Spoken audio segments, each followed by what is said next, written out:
You heard it first, before you saw it. Before you understood what it was, a whine, thin, piercing, like an enormous wasp someone stuffed into a metal box. The whine grows, not quickly, slowly, in the most terrible way possible, because slow means it doesn't know exactly where you are yet. You have 3 seconds to decide what to do with that knowledge. 3 seconds. That's not much. That's almost nothing at all. You're in a trench in Zaporizhia Oblast, East Ukraine. It's November of 2023. The ditch is 4 feet wide and 6 feet deep. The ground is mud. Mud mixed with concrete fragments, oxidized barbed wire, and something that might be a tooth, but you've decided it isn't. The walls are rotting wood and sandbags that have absorbed rain from the last 3 days. The air smells like diesel fuel, burned powder, wet earth, and something biological you also decided not to identify. You're 26 years old. You're from before the war. You fixed computers in a small shop near the university. You liked the work. You liked taking things apart and understanding how they worked. The Ukrainian army mobilized you in March of 2022, 6 days after the Russian invasion started. You'd fixed computers for 4 years. You spent 6 weeks in training, learning to shoot, to drag a wounded person, to take apart and reassemble a rifle in complete darkness. Training never taught you about the whine. Nobody teaches you about the whine. You learn it yourself. You learn it the first time you hear it and don't know what it is.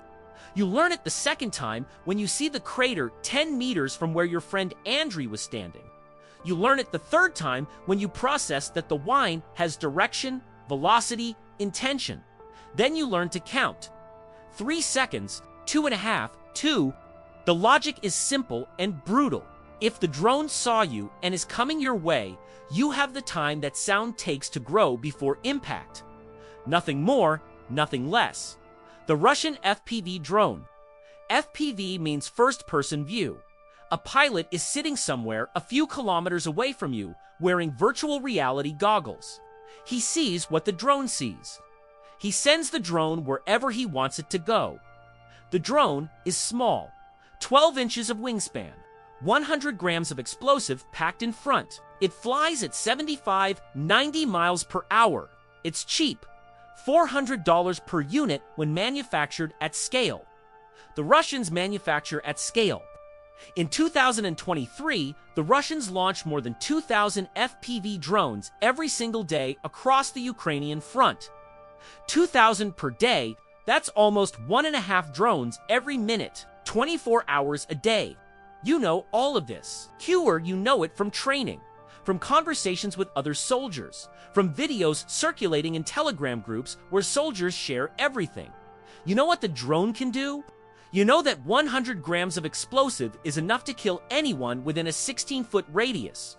You know the drone pilot is trained to aim at people, not vehicles, not buildings, at people, at you. The whine is getting louder. You have 2 seconds. The trench has a bend to the left about 26 feet away. If you run, it takes 2 seconds. A drone that already has you locked in can correct its path in less than 1 second. The math doesn't work in your favor, but staying still doesn't either. A well-programmed FPV drone will track you even if you move. But a poorly programmed drone, or one piloted by someone tired after hours at the controls, might lose you if you shift positions suddenly enough. You don't know if the pilot is tired. You don't know if the drone is well programmed. You know, the whine is louder now. You see it for a fraction of a second before you dive. A dark speck in the white November sky. Smaller than a bird. Faster than anything you've ever seen fly so close to you. You throw your body against the trench wall. You cover your head with your arms. Your instinct tells you to do this even though your arms won't stop anything an FPV drone is going to do. The explosion hits you first as pressure. Before sound, called, the shock wave punches your chest like an open palm from inside out. Your ears ring instantly. Then comes the sound, a short, sharp bang, nothing like explosions in the movies. Then the smell, Fresh powder, churned earth, something burned that isn't wood. And then silence. Strange silence because you know the world didn't go silent. Your ears just did. You're alive. You know this because of pain. Pain means you're alive. You check your hands, they're there. Your feet, they're there. Covered in mud and a little blood probably from a gash on your forehead that the pressure created. You sit up, the trench around you is different now. The wall on your right is destroyed. 2 sandbags are gone. There's a crater in the ground less than 5 feet from where you were lying. 5 feet.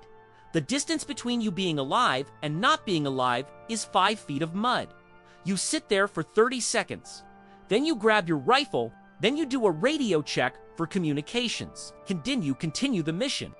That's what training demands. That's what your fellow soldiers expect. That's what you do. Not because you're heroic, because the alternative is not doing it. And not doing it kills you too, just more slowly. The drone war changed everything about this war. Before the trench systems of World War I, death came from one direction and maybe you could run the other way.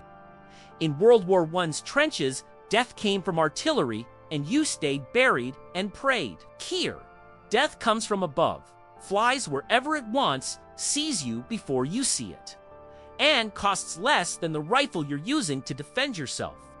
You cannot shoot down an FPV drone with a rifle.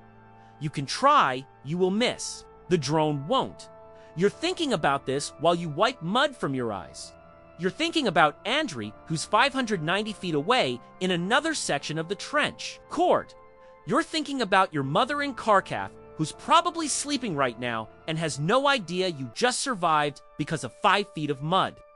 You're thinking that when you leave this war, if you leave it, you'll never fix a computer again. Not because you won't be able to. Because you won't be able to hear the whine of a CPU fan without throwing yourself on the ground.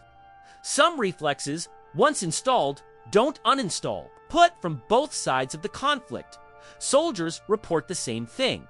The whine is the worst. Worse than artillery, which at least makes a noise you recognize and gives you more time. The whine is personal. The whine is small. The whine can come from any angle in the sky in a 100-degree arc above you. The whine is the sound of someone kilometers away looking at you through a 3-inch screen and deciding if you live or die. In 2023, it's estimated that FPV drones are responsible for more than 50% of all casualties on the eastern Ukrainian front. 50%. Half of the people dying in this war are dying to something that weighs less than 2 pounds. Costs $400 and is controlled by someone who might be drinking tea while he kills you. You've spent the last 21 months in this war. You've been in 6 different positions along the front line. You've watched 9 fellow soldiers die. 2 from artillery, 1 from a sniper, 6 from drones. 6, the last one was Pavla, 22 years old, from Poltava, who wanted to be an architect. He was in a position 300 feet from yours. The drone came through the trench opening that was facing the wrong direction. It happens. Direction matters. Everything matters. Nothing is enough. It's 11:18 in the morning. The ringing in your ears is decreasing. You can hear sniper fire to the north, the distant rumble of artillery to the east, the radio crackling, the sound of trench life returning to normal volume, which is a volume no human being should call normal, but here it is. You scan the sky for a second before you move to the next section of trench. The sky is white and low. November clouds that don't help anyone. Drones fly in any weather. Rain makes them harder. Snow too, but it's neither rain nor snow today. Just that white November sky that promises nothing at all. You move, you crouch, you go slowly, you listen. Always listening, always. The whine? According to data from the Ukrainian Ministry of Defense and independent conflict records, between February of 2022 and December of 2023, more than 350,000 Russian and Ukrainian soldiers were killed or seriously wounded. That's a number with no human scale.